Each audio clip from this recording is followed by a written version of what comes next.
पढ़ने जाने वाले हैं सॉल्यूशन के आगे टॉपिक्स को। जैसे कि इसमें आ जाएगा हमारा solubility, unsaturated and saturated solution, dynamic equilibrium और आखिरी में हेनरीज लॉ कंप्लीट करेंगे इस। और यहाँ आज हमारा कंप्लीट हो जाएगा टॉपिक 1 इस चैप्टर का बेसिकली। तो चलिए यार स्टार्ट करते हैं हम सॉल्युबिलिटी से। तो सॉल्युबिलिटी हमारा पहला टॉपिक है। सॉल्युबिलिटी पढ़ने से पहले हम समझ लेते हैं आखिरकार सॉल्युबिलिटी होता क्या है। तो सॉल्युबिलिटी होता है कि कितना मैक्सिमम अमाउंट ऑफ सॉल्यूट हम डिसॉल्व कर सकते हैं एक सॉल्वेंट में, मतलब सॉल्यूट, कितना सॉल्यूट हम डिसॉल्व कर सकते हैं सॉल्वेंट में, उसे क्या बोला जाएगा, एक केमिकल या फिर एक लिक्विड की सॉल्युबिलिटी बोली जाएगी। कि फॉर एग्जांपल अगर मैं लेके चलता हूँ कि 1 लीटर मेरे पास वाटर है, तो उसमें सिर्फ और सिर्फ मैं ज़्यादा से ज़्यादा 1 लीटर वाटर है, तो उसमें ज़्यादा से ज़्यादा मैं 1 kg शक्कर ही मिक्स कर सकता हूँ, उसके अलावा नहीं मिक्स कर सकता। ये मान के एग्जांपल चलते हैं कि ऐसा मिक्स कर सकते हैं। तो फिलहाल ये उसकी क्या हो जाएगी, वाटर की सॉल्युबिलिटी हो जाएगी, कितना ही अमाउंट ऑफ सिर्फ हम डिसॉल्व कर सकते हैं शुगर। तो सॉल्युबिलिटी हमने समझा बेसिकली एक फिक्स टेम्परेचर पे हम इसे बात करते हैं जब सॉल्युबिलिटी की बात करते हैं। तो इसी टॉपिक को लेकर के सॉल्युबिलिटी हमारा 2 पार्ट्स में डिवाइड किया गया है। एक सैचुरेटेड सॉल्यूशन, दूसरा होता है अनसैचुरेटेड सॉल्यूशन।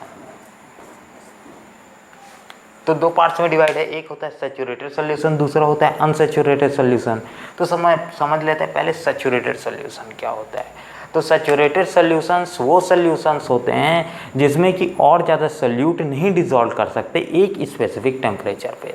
मतलब एक स्पेसिफिक टेम्परेचर, अगर टेम्परेचर मैं वो 100 डिग्री सेंटीग्रेड रख रहा हूँ, तो एक 100 डिग्री सेंटीग्रेड में मैं और भी सॉल्यूट नहीं डिसॉल्व कर सकता, मतलब और सॉल्यूट मैं नहीं डिसॉल्व कर सकता हूँ एक फिक्स टेम्परेचर पे। मतलब मुझे टेम्परेचर चेंज करते रहना पड़ेगा सॉल्युबिलिटी इंक्रीज करने के लिए। वहीं अनसैचुरेटेड सॉल्यूशन में क्या होता है, अनसैचुरेटेड सॉल्यूशन में एक स्पेसिफिक टेम्परेचर, मतलब 100 डिग्री टेम्परेचर अगर मान के चलते हैं, तो 100 डिग्री टेम्परेचर में हम और ज़्यादा सॉल्यूट को डिसॉल्व कर सकते हैं।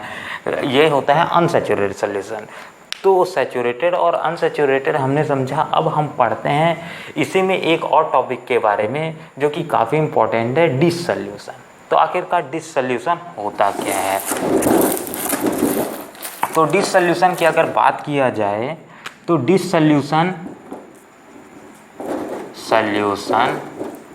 बेसिकली कि अगर हम सॉलिड सॉल्यूट डिसॉल्व करते हैं सॉल्वेंट में, क्या करते हैं, हमने सॉलिड सॉल्यूट डिसॉल्व किया सॉल्वेंट में, उसके कारण उसकी कंसंट्रेशन इंक्रीज कर जाएगी सॉल्यूशन की। तो उसी को हम क्या बोलते हैं, इसी पूरे प्रोसेस को हम डिसॉल्यूशन बोलते हैं। मतलब अगर हम सॉलिड सॉल्यूट को क्या करते हैं सॉल्यूशन में, मतलब एक लिक्विड में या सॉल्वेंट में डिसॉल्व करते हैं, तो उसके कारण क्या कर जाएगी, सॉल्यूशन की कंसंट्रेशन इंक्रीज कर जाएगी, और इसी पूरे प्रोसेस को हम बोलते हैं डिसॉल्यूशन। और वहीं एक और इसमें इम्पॉर्टेंट टर्म आ जाता है हमारा क्रिस्टलाइजेशन। क्या टर्म है, क्रिस्टलाइजेशन, LISATION, क्रिस्टलाइजेशन। तो आखिरकार क्रिस्टलाइजेशन होता क्या है। अब इसी टॉपिक को मैं आगे फॉरवर्ड करता हूँ डिसॉल्यूशन के। फिर जब हमने सॉलिड सॉल्यूट पार्टिकल्स डिसॉल्व किए, सॉलिड सॉल्यूट को डिसॉल्व किया लिक्विड्स में या फिर सॉल्यूट में, तो उसके कारण क्या हो जाएगी, जो एक सॉलिड सॉल्यूट है वो एक दूसरे से कोलाइड कर जाएंगे, मतलब एक दूसरे से टकरा के कुछ सॉलिड सॉल्यूट सॉल्यूशन से बाहर आ जाएंगे, और जिसके कारण हमारा क्रिस्टलाइजेशन प्रोसेस उत्पन्न हो जाता है। मतलब कुछ सॉलिड सॉल्यूट बाहर आ जाएंगे, तो उसके कारण जो सॉल्यूशन क्रिएट हो गए, या फिर इस प्रोसेस को हम क्या बोलते हैं, क्रिस्टलाइजेशन बोलते हैं। तो ये होपफुली आपको ये दोनों टॉपिक समझ आ गए होंगे, या फिर कोई डाउट होगा तो आप कमेंट कर सकते हैं। अब आगे हम बात करेंगे इसी में डायनेमिक इक्विलिब्रियम के बारे में। नेक्स्ट पॉइंट हो जाएगा, ये पूरे के पूरे जो हमने अभी तक डिस्कस किए पूरे का पूरे सॉल्युबिलिटी के पार्ट थे। अब हम बात करेंगे डायनेमिक इक्विलिब्रियम। डायनेमिक इक्विलिब्रियम, ठीक। तो डायनेमिक इक्विलिब्रियम होता क्या है, सबसे पहले ये समझ लेते हैं कि कितना अमाउंट ऑफ सल्यूट सॉल्यूशन में जा रहा है, मतलब सॉल्वेंट के साथ मिक्स हो रहा है, और बाद में कितना अमाउंट ऑफ सल्यूट हम सॉल्यूशन जो प्रिपेयर्ड हो चुका है उससे एक्सट्रैक्ट कर सकते हैं। मतलब the amount of solute going into the solution and the amount of solute extracted out from solution is said to be dynamic equilibrium। मतलब अगर ये क्वांटिटी दोनों आसपास इक्वल होती है तो उसे हम क्या बोलते हैं, डायनेमिक इक्विलिब्रियम की कंडीशन बोलते हैं। बेसिकली डायनेमिक इक्विलिब्रियम की कंडीशन सिर्फ और सिर्फ सैचुरेटेड सॉल्यूशंस के लिए ही फॉलोड अप होती है। तो इसमें एक चीज़ और हमें समझना है कि डायनेमिक इक्विलिब्रियम की कंडीशन में क्या होता है, solute plus solvent gives up, क्या गिव्स करेगा, सॉल्यूशन गिव्स करेगा। अब सॉल्यूशन से जो मैं क्या करूँगा, सल्यूट पार्टिकल डिजॉल्व करूँगा, निकाल लूँगा, तो बेसिकली ये सल्यूट पार्टिकल्स और ये सल्यूट पार्टिकल्स क्या होगा, ये दोनों सल्यूट पार्टिकल्स हमारा इक्वल होगा। मतलब ये दोनों टर्म्स क्या होंगे, इक्वल होंगे। इसी के प्रोसेस को डायनेमिक इक्विलिब्रियम हो जाता है। बेसिकली इसमें एक पॉइंट और ध्यान रखने वाली है कि इसमें जो क्रिस्टलाइजेशन होता है और डिसोल्यूशन होता है वो सेम रेट में होता है, ये इंपॉर्टेंट पॉइंट है। और एक चीज़ इसका ये भी डायनेमिक इक्विलिब्रियम है कि ये ली चैटर प्रिंसिपल को फॉलो करता है। क्या, ली चैटर प्रिंसिपल को फॉलो करता है, ली LIER ली चैटर प्रिंसिपल, CIPLE प्रिंसिपल को भी फॉलो अप करता है। तो ली चैटर प्रिंसिपल बेसिकली एक सैचुरेटेड सॉल्यूशंस के लिए ही सिर्फ फॉलो अप होता है। तो इसमें क्या होता है, ली चैटर प्रिंसिपल के हिसाब से कि जो हीट है हमारी, डेल सॉल्यूशन हीट जो होगी अगर वो ग्रेटर देन 0 होती है तो ये क्या हो जाएगी, ये कौन सा, एंडोथर्मिक की कंडीशन हो जाएगा। किसकी कंडीशन, एंडोथर्मिक की कंडीशन उत्पन्न हो जाएगी। तो इस समय क्या होता है, सॉल्युबिलिटी इंक्रीज करती है सॉल्यूशन की, मतलब सॉल्यूशन की जो सॉल्युबिलिटी होगी, अगर मैं टेम्परेचर बढ़ाऊंगा नीचे से तो ये क्या होगा, सॉल्युबिलिटी इस कंडीशन पे इंक्रीज करेगी। और del S solution is greater than 0 है, तो अगर del S solution is less than heat of solution is less than 0, मतलब ये वाला टर्म जो है हमारा वो लेस देन 0 है, मतलब ये वाला लेस देन 0 है, तो ये हमारा एक्सोथर्मिक की कंडीशन बनती है। और एक्सोथर्मिक की कंडीशन में क्या होगा, जो हमारा बेसिकली सॉल्युबिलिटी है वो डिक्रीज करेगा। तो ये हमने समझा पूरा का पूरा dynamic equilibrium. Dynamic equilibrium basically क्या होता है ये हमने समझा, ये ली चैटर प्रिंसिपल को फॉलो अप करते हैं। और ली चैटर प्रिंसिपल के हिसाब से हमने देखा क्या वो बोलता है ली चैटर प्रिंसिपल, और सॉल्युबिलिटी किस टाइम पे इंक्रीज करेगी, अगर हमारा प्रोसेस एंडोथर्मिक प्रोसेस है तो उस समय सॉल्युबिलिटी इंक्रीज करेगी, अगर हमारा एक्सोथर्मिक प्रोसेस है तो सॉल्युबिलिटी डिक्रीज करेगी। तो ये पूरा का पूरा था हमारा डायनेमिक इक्विलिब्रियम का केस में। अब इसके बाद हम पढ़ेंगे कि हेनरीज लॉ। तो हेनरीज लॉ के बारे में एक चीज़ जानना ये ज़रूरी है कि इसके हिसाब से कि सॉल्युबिलिटी डायरेक्टली प्रोपोर्शनल होती है प्रेशर के। तो चलिए यार इसको रब करने के बाद नेक्स्ट टॉपिक स्टार्ट करते हैं। हमारा क्या है, हेनरीज लॉ। अब भैया जो समझ लेते हैं हेनरी लॉ बोलता क्या है। सबसे पहले इसका एक फॉर्मूला लिख देते हैं जो कि बहुत ज़्यादा इम्पोर्टेंट फॉर्मूला है इसके लिए, कि that solubility is directly proportional to pressure, partial pressure.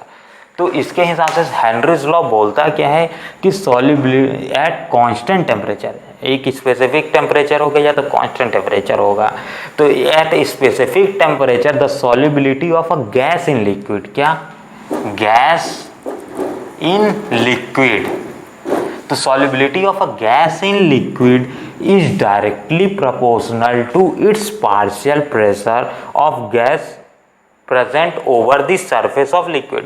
मतलब कि solubility डायरेक्टली प्रोपोर्शनल होती है प्रेशर के, कि जितना ज़्यादा प्रेशर अप्लाइड किया जाएगा उतना ही ज़्यादा सॉल्युबिलिटी इंक्रीज करेगी, हेनरीज लॉ के हिसाब से ये बोलता है।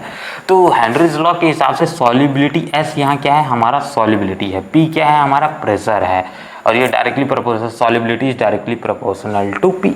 और वहीं अगर डायरेक्टली प्रोपोर्शनैलिटी साइन को इसको हटाना है तो हम यहाँ एक कांस्टेंट लगाते हैं जिसे हेनरीज लॉ कांस्टेंट बोला जाता है। दैट इसके बाद ये आगे इक्वेशन बन जाता है S is equal to KH और ये S, ठीक। तो बेसिकली हेनरीज लॉ के हिसाब से partial pressure is directly proportional to solubility and equals to KHS। मतलब ये KH क्या है यहाँ पास हमारा हेनरी लॉ कांस्टेंट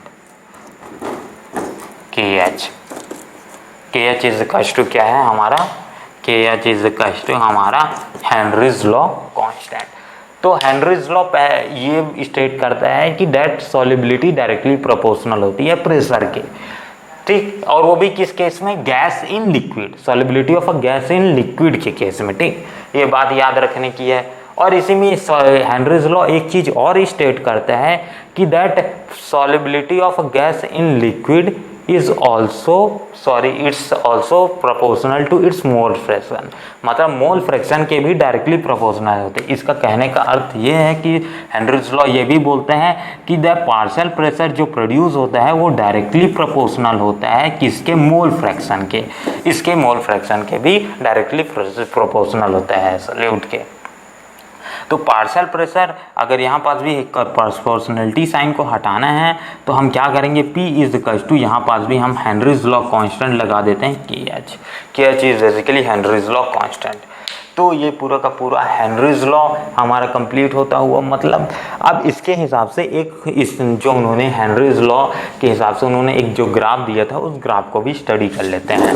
तो दोनों फॉर्मूला हमारे पास तैयार हैं, तो चलिए यार इसे एक साइड में लिख देते हैं। पहला फॉर्मूला क्या है हमारे पास, that PE is equal to KHX और दूसरा फॉर्मूला है P is equal to KHS, ठीक, सॉलिबिलिटी एंड मोल फ्रैक्शन। तो इसके हिसाब से जब हम एक ग्राफ प्लॉट करते हैं किसके वर्सेस किसका, प्रेशर वर्सेस मोल फ्रैक्शन का, या फिर प्रेशर वर्सेस सॉलिबिलिटी, यहाँ दोनों लिख सकते हैं, सॉलिबिलिटी या प्रेशर जो भी ले देते हैं, ठीक। तो हमें क्या मिलती है, एक स्ट्रेट लाइन मिलती है। क्या मिलती है, एक स्ट्रेट लाइन मिलती है कि जैसे जैसे सॉलिबिलिटी इंक्रीज करेगी वैसे वैसे प्रेशर भी इंक्रीज करेगा। तो ये हेनरीज लॉ का एक ग्राफ बन जाएगा। अब बेसिकली इसके कुछ एप्लीकेशंस भी हैं और कुछ इसके डिसमेरिट्स भी हैं। तो हेनरीज लॉ बेसिकली बहुत ज़्यादा इंपॉर्टेंट है आपके केमिकल रिएक्शंस के बेसिस पे। इससे रिलेटेड आपके एग्ज़ाम में काफ़ी क्वेश्चंस भी पूछते हैं। तो ये हुआ पूरा ग्राफ। अब बात करते हैं इसके कुछ एप्लीकेशंस के बारे में। तो एप्लीकेशन हेनरीज लॉ के बेसिकली 2 एप्लीकेशंस मैं आपको बता रहा हूँ। तीसरा एप्लीकेशन आपको पिनअप करना है कमेंट में और मुझे बताना है कि क्या बेस्ट एग्जांपल हो सकता है। तो पहला हेनरीज लॉ का बेसिकली प्रिंसिपल से जो प्रैक्टिकल किया गया था वो है हमारा कोल्ड ड्रिंक्स में। हम देख सकते हैं कि कोल्ड ड्रिंक्स में जो CO2 हम मिक्स करते हैं, बेसिकली कोल्ड ड्रिंक्स में हमारा CO2 गैस मिक्स होती है। तो यहाँ हेनरीज लॉ इस्तेमाल किया जाता है क्योंकि इस गैस को हम क्या कर रहे हैं, गैस को हम डिसॉल्व कर रहे हैं लिक्विड में। तो हेनरीज लॉ को इस्तेमाल से ही हम क्या करते हैं, कोल्ड ड्रिंक्स की प्रिपरेशन करते हैं। और जो इसमें जो गैस फिक्स रहती है लिक्विड्स में वो हाईली प्रेशराइज रहती है, इसलिए जब हम उसे सेक करते हैं तो बहुत ज़्यादा वो स्मैच होती है, बाहर निकलती है। और दूसरी अगर बात करें जाए तो इसका स्क्रू ड्राइवर्स जो कि पानी के अंदर जाते हैं, तो पहले के केसेस में क्या होता था कि ये नाइट्रोजन गैस इस्तेमाल होती थी। अब नाइट्रोजन गैस क्या होती है, बेसिकली जब हाईली प्रेशर बढ़ता है तो वो हमारे ब्लड के साथ मिक्स हो जाती है। बट इसके कारण जो स्क्रू ड्राइवर्स रहते थे जो पानी के अंदर जाते थे उनको बहुत ज़्यादा वैलीज में, पेट्स में बहुत ज़्यादा प्रॉब्लम होती थी, जिसके कारण नाइट्रोजन की जगह अब इनर्ट गैस का इस्तेमाल किया जाने लगा, हीलियम। तो ये आपके एग्जाम में कई बार क्वेश्चन पूछ देता है कि बेसिकली कौन सी गैस इस्तेमाल की जाती है और क्यों इस्तेमाल की जाती है। तो हमारा अब गैस इस्तेमाल की जाती है हीलियम, पहले इस्तेमाल की जाती थी नाइट्रोजन इसलिए अब इस्तेमाल नहीं करते क्योंकि वो ब्लड के साथ मिक्स हो जाता है और बहुत ज़्यादा पेन इफेक्ट क्रिएट करता है स्टोमक में। तो इसीलिए अब क्या है हीलियम, क्योंकि हीलियम बहुत ज़्यादा इनर्ट इन नेचर रहता है और वो ब्लड के साथ मिक्स नहीं होता है। तो ये था हेनरीज लॉ के कुछ एप्लीकेशंस। अब हम बात करते हैं, कुछ क्वेश्चन सॉल्व कर लेते हैं, इसके बाद हमारा ये पूरा का पूरा फाइनली चैप्टर का पहला टॉपिक कंप्लीट हो जाएगा। तो चलिए यार क्वेश्चन की तरफ बढ़ते हैं।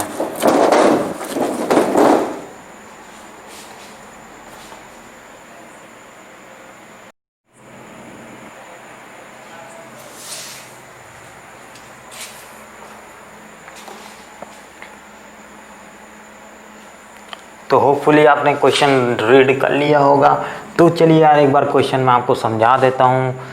तो कल क्या बोल रहा है question, calculate the molarity of 9.8% weight by weight solution of H2SO4 if the density of the solution is 1.02 gram mole litre inverse. और इसके बाद दिया गया है molar mass of H2SO4 is 98 gram mole inverse. तो बेसिकली यहाँ बस हम कई चीज़ें नोटिस कर सकते हैं और क्वेश्चन सॉल्व करने का एक बेस्ट तरीका होता है कि एज़ पर जैसा जैसा क्वेश्चन दिया गया है तो उसी के हिसाब से क्या किया हम सल्यूशन करना स्टार्ट करते हैं। तो ये बेस्ट वे रहता है सल्यूशन करने का। चलिए यार, तो सबसे पहले हमें क्या बोल रहे हैं, कैलकुलेट दी मोलैरिटी। तो मोलैरिटी को हम क्या कर देंगे, मार्क। तो कैलकुलेट दी मोलैरिटी मतलब हमें क्या करना है, मोलैरिटी निकालना है, ठीक, of 9.8 weight by weight of solution. तो वेट कितना दिया गया है सोल्यूट का, 9.8। तो यहाँ एक चीज़ पता चला 9.8 वेट बाय वेट, तो हमारा जो फॉर्मूला था वो मास ऑफ सोल्यूट था।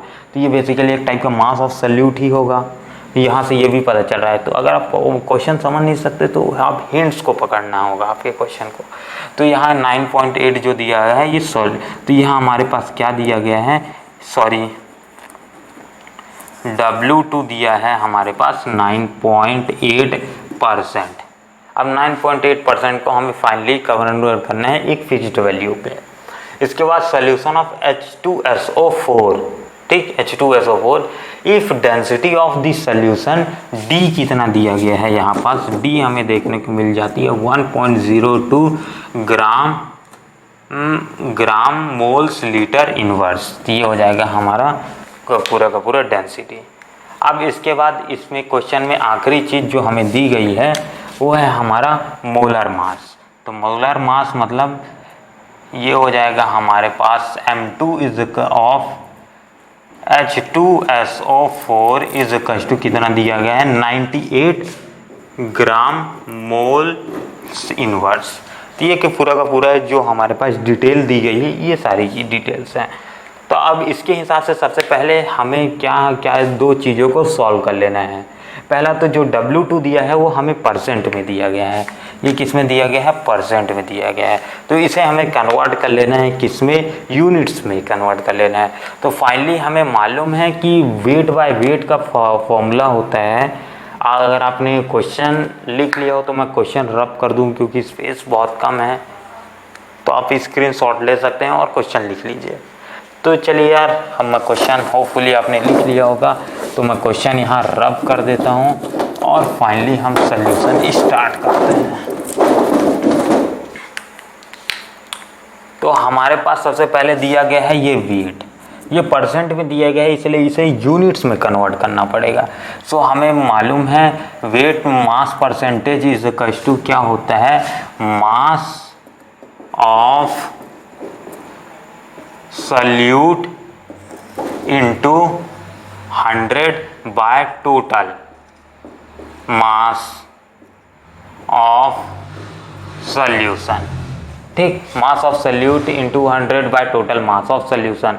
बेसिकली मास ऑफ कंपोनेंट भी उसकी जगह हो सकता है, बेसिकली जो हमारे पास कंपोनेंट दिया गया है 9.8 वो कंपोनेंट भी हो सकता है मास ऑफ सोल्यूट की जगह। तो बेसिकली ये टोटल, अब इसकी जगह मैं क्या कर देता हूँ, वैल्यूज़ को पुट, सोल्यूट की जगह कितना दिया गया है, ये हमारे वेट में परसेंट में दिया गया, तो परसेंट में। अब इस केस में, ऐसे केस में जब हम क्वेश्चन में टोटल सोल्यूशन का वेट कितना है ये ना दिया हो, मास कितना है, तो हम उसे 100 ग्राम्स मान के चलते हैं। तो फिलहाल फाइनली हमें यहाँ कुछ दिया नहीं है इसलिए मैं इसको क्या मान लेता हूँ, 100 मान लेता हूँ। अब इसके बाद इंटू 100, ये 100 कैंसल अप, तो हमारे पास 9.8 ग्राम्स आ गया हमारा W2। So W2 is equal to कितना आ गया, 9.8 ग्राम। फाइनली हमारे पास निकल आया है W2। अब आगे की सोल्यूशन आरंभ करते हैं। तो अब यहाँ एक चीज़ मालूम चल चुका है। अब फाइनली हमें क्या ज़रूरत है, डेंसिटी को कन्वर्ट करने की। तो डेंसिटी को हमें कन्वर्ट करना है वॉल्यूम में। तो सबसे पहले अगर आपको ये सब कुछ समझ नहीं आ रहा तो किसमें किसको कन्वर्ट करना है, तो आप सबसे पहले यूज़ कीजिए फॉर्मूला। तो ये पहला तो आपको ध्यान रखना होगा कि अगर परसेंट में दिया है तो उसे किस में कन्वर्ट कर लेना है, ग्राम्स में, ठीक, एक फिक्स्ड यूनिट में। तो ये है मेरा पूरा फाइनली कंप्लीट। तो इसको मैं रफ कर देता हूँ। आप स्टेप बाय स्टेप इसको क्या करना, अपने रफ नोटबुक में नोट कर लीजिएगा। तो चलिए यार, यहाँ पास हो चुका है। अब हमें मोलैरिटी का फॉर्मूला क्या है, molarity is equal to W2/M2 into 1000।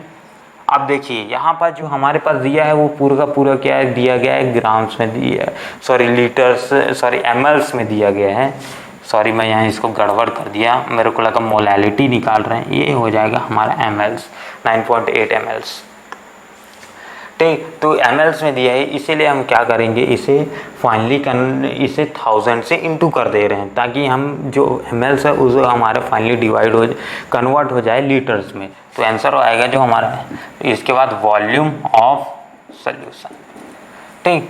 तो फाइनली हमारे पास W2 है, M2 भी है, W2 है, M2 भी है, और ये इसके 1000 तो हम मालूम है। इसके बाद वॉल्यूम ऑफ सॉल्यूशन, तो वॉल्यूम की जगह इस बार दिया गया है डेंसिटी। और मैंने आपको पहले ही बताया था पिछले लेक्चर्स में कि ये फॉर्मूला याद रखना जरूरी है कि वॉल्यूम इज इक्वल टू क्या होता है, volume is equal to mass upon density. तो मास, इसके बाद हम देखना है मास कितना दिया है। तो बेसिकली मास जो लेते हैं वो मास ऑफ सॉल्यूट लेते हैं, सॉरी मास ऑफ सॉल्यूशन लेते हैं, sorry mass of total mass of solution लेते हैं। तो फाइनली मैं इसकी जगह क्या कर देता हूँ, पुट कर देता हूँ, और ये कितना हो जाएगा, मास ऑफ सॉल्यूशन इस, हम तो 100 मान के चल रहे हैं तो 100 ले लेते हैं। डेंसिटी दिया गया है हमें 1.02, तो इसे 1.02 ही ले लेते हैं। अब दोनों के दोनों किस में है, ग्राम्स में है, ग्राम्स में, और ये ml इनवर्स। तो ये ग्राम्स कट, और ये आ जाएगा हमारा फाइनली आंसर। फाइनली क्या आ जाएगा, ये हमारा 100/1.02 ml। अब मैं इसको सॉल्व नहीं कर रहा हूँ, आगे जाके इसको फाइनली सॉल्व कर दूंगा। तो ये हमारे पास वॉल्यूम आ चुका है, तो मैं फाइनली सबको रब करे दे रहा हूँ, इसके बाद सोल्यूशन स्टार्ट करता हूँ। तो भैया हमें निकालना था मोलैरिटी, ये बात को ध्यान रखना है। तो मैं W2 की जगह पुट कर देता हूँ, उसकी value W2 is equal to कितना आ गया हमारे पास 9.8 ग्राम, 9.8। अब इसके बाद इंटू 1000 बाय, इसके बाद M2 पुट करेंगे, M2 इज इक्वल टू 98, इसलिए मैं इसको अभी तक रब नहीं कर रहा था, तो मैं क्या कर दूंगा, इसकी जगह 98 पुट कर दूंगा, ठीक। इसके बाद डेंसिटी की कोई ज़रूरत नहीं है, डेंसिटी की जगह अब हमें वॉल्यूम का पुट करना है। तो इज इक्वल टू क्या हो जाएगा 100। अब ये 100/102 है, तो यहाँ डिवाइड 2 इंटू ऊपर हो जाएगा, तो ये 102, ठीक। तो ये पूरा का पूरा आ चुका है हमारा। अब इसको सॉल्व करते हैं। तो सॉल्व करने के लिए सबसे पहले क्या करते हैं हम, यहाँ पास बेसिकली 1 2 3 3 पॉइंट्स में, 3 चीज़ पॉइंट्स में। तो मैं क्या करता हूँ, इन सबको पॉइंट्स में हटाने के लिए सबको पॉइंट से हटा देता हूँ, तो ये तीनों के तीनों जीरो खत्म हो जाएंगे, ठीक। अब मैं क्या करता हूँ, 98 कैंसल। अब हमारे पास फाइनली बचा है 102/100, ठीक। अब 102/100 इज इक्वल टू, अगर फाइनली सॉल्व करेंगे तो 1.02 आ जाएगा। अब इसको, अब ये मोल्स में आएगा, मोल्स लीटर इनवर्स। अब इसको फाइनली कन्वर्ट कर देंगे तो 1.02 लीटर्स। तो ये आ जाएगा हमारा का सॉरी ये हमारा मोल्स में आ जाएगा, मतलब मोलैरिटी हमारा निकल चुका है, जो है हमारा 1.02। तो ये पूरा का पूरा सोल्यूशन था। इसके बाद नेक्स्ट क्वेश्चन की ओर बढ़ते हैं। यहाँ अगर आपको कोई डाउट आए किसी भी स्टेप में तो आप फ्रीली मुझे कमेंट कर सकते हैं।